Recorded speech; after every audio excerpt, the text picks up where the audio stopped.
Assalomu alaykum, qadrli tinglovchilar va obunachilar. Demak, bugungi navbatdagi video yo'riqnomamiz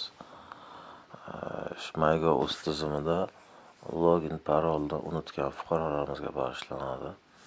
Aynan login parolini yo'qotib qo'ygan va hozirda MyGov.uzga kira olmayotgan fuqarolar bu video yo'riqnoma orqali foydalanishlari mumkin. Dastlab biz yagona identifikatsiya tizimi yoki id.ego.uz platformasi orqali o'tishimiz kerak bo'ladi.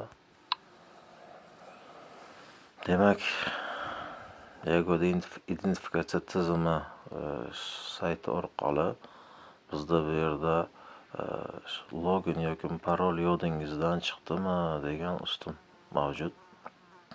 Aynan mana shu ustun orqali o'tamiz va bizda qo'shimcha quyidagicha o'yin ochiladi. Bu yerda jismoniy shaxsning shaxsiy identifikatsion raqami va o'ziga tegishli bo'lgan o'zini nomiga olingan sim kartasi zarur bo'ladi. Demak, bu yerda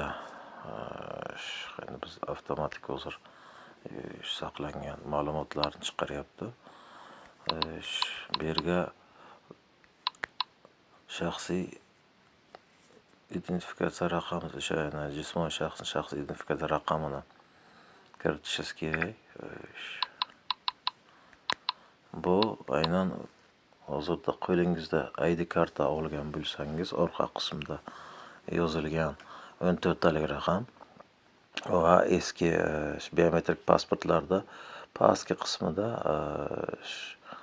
3 yo 4 bilan erkaklar uchun 3 bilan, ayollar uchun 4 bilan, hozir kecha kunduzda o'zgargan holatda, demak, erkaklar uchun 5 bilan va ayollar uchun 6 bilan boshlanadigan 14 talik raqam, ya'ni kim jins ko'rsatkichi 3 erkaklarga, demak 4 ayollarga bo'ladigan bo'lsa, jins ko'rsatkichidan keyin tug'ilgan yil, oy, kunuzda ketma-ketlikda aks etgan ko'rinishida, demak,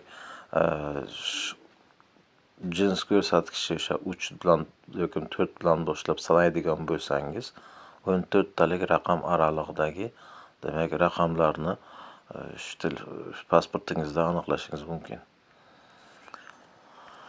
Demak, bu yerga telefon raqamimizni kiritamiz.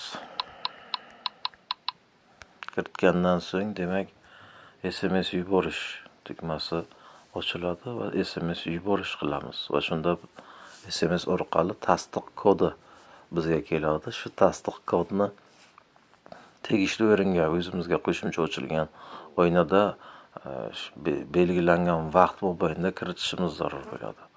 Demak, kelgan SMSni kiritgandan so'ng bizga qo'shimcha sizga yangi parol jo'natildi deydi va SMSda yangi keladigan SMSda login parolimiz namoyon bo'ladi.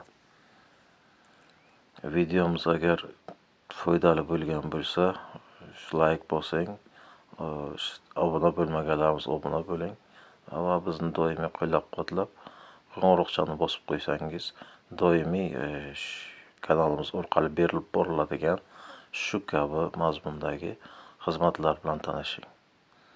E'tiborlaringiz uchun rahmat, salomat bo'linglar.